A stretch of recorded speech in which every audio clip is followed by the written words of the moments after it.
the internet. Today's Wednesday, which means I have another book talk video for you guys. So today I thought I would share...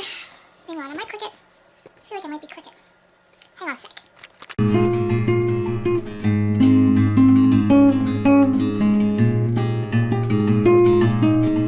I don't know if this is any better. Me and this tripod have been having some differences of opinion today, so we're just gonna hope this works. So today in general has been a difficult filming situation all day. This had to have been the hottest day of the year. All day I just could not film because I wanted to do both of us the favor of not having to watch that because I would have been all mess. And now tonight it's finally cool enough that I can film, but there's a raging storm outside. Raining, thunder, lightning, the whole bit.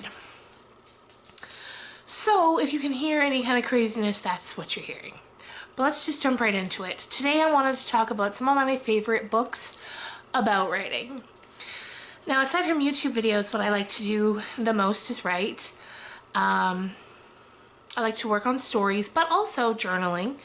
So if if you are not a writer in the sense that you like to write stories, don't worry. These books are great for anyone who has any sort of inclination to write or enjoys writing in any aspect. So yeah, don't feel like this isn't going to be for you. So I'm going to start off with my two favorites, and they're by the heavyweights here. We've got one by Stephen King and one by Ernest Hemingway. And then I've got a few others that definitely deserve honorable mention. But by far, my all-time favorite book on writing is called On Writing, and it's by Stephen King. This is the 10th anniversary edition. I have probably 5 or 6 copies of this book in my house because I love it so much. And the friends and family in my life who know me well keep buying it for me for birthdays and Christmases. And when I say, oh my goodness, and they say, oh, do you have this already? I say, yes, but don't worry, I can't have enough copies of it, and it just shows how well you know me. Now, this book it's amazing, and it would be really beneficial to any Stephen King fan to read. The first half of the book is kind of autobiographical, and it talks about his childhood and how he became a writer. It also talks about the very bad accident that he had a few years back that almost killed him. And it's just really interesting to learn about Stephen King. He's a very interesting man. And then the second part of the book he calls the toolbox, and that's kind of his actual tips for writing. And they're very, very helpful. They're like practical writing tips. So first half kind of autobiography, second half down to it tips, and it's great. It's such a wonderful story. Stephen King is such an engaging writer, and in this it's like, and I know I've used this to describe other books in the past because I love when they're like this. It's like sitting down and having a conversation with a friend. It's like he's talking to you, not at you, and I love it. So whether you love to write or not, if you're a Stephen King fan, pick this up. You'll get to know about him, and it will also give you some great, great tips. Next up is called Ernest Hemingway on Writing, and it's edited by Larry W. Phillips.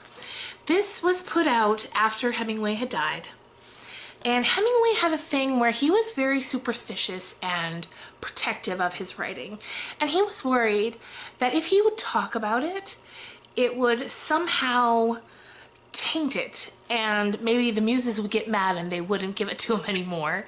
So he was just very superstitious about talking about writing. But over the years of his life, he would write letters to friends, family, etc. And in those letters, he would, talk about his writing. And so what this man did, Larry Phillips, is he compiled all of those moments in letters and other places where Hemingway kind of inadvertently talked about writing, and he compiled them into this lovely little book just full of quotes, just kind of like that. And it's such an interesting insight into Hemingway's process.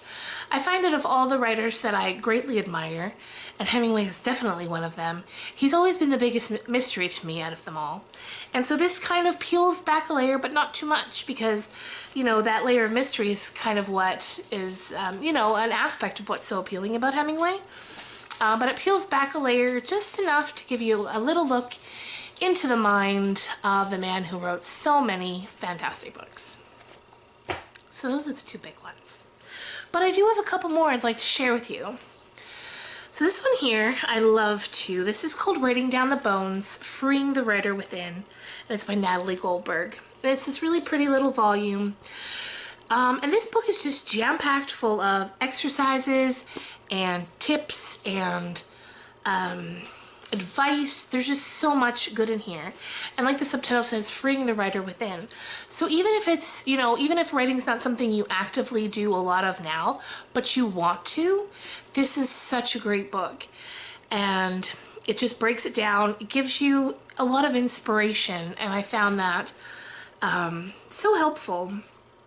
So I would definitely check this out if you're interested in tapping into that creativity.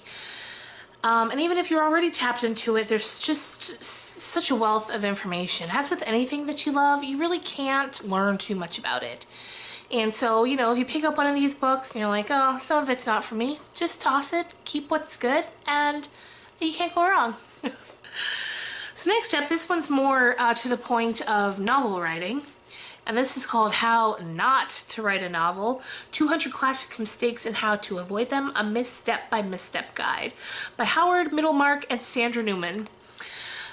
This is a great book. It's very tongue-in-cheek. It's very cheeky. It's just a lot of fun. And I sometimes kind of like reading from it that angle, like how to not do things. I sometimes find that much more helpful than being told how to do things. So of course, I mean, there's nothing truly groundbreaking in here, but it's fun. It's a great reminder of the mistakes that you might be making while writing that you should probably avoid. Yeah, and I would definitely recommend picking this up. It's a lot of fun.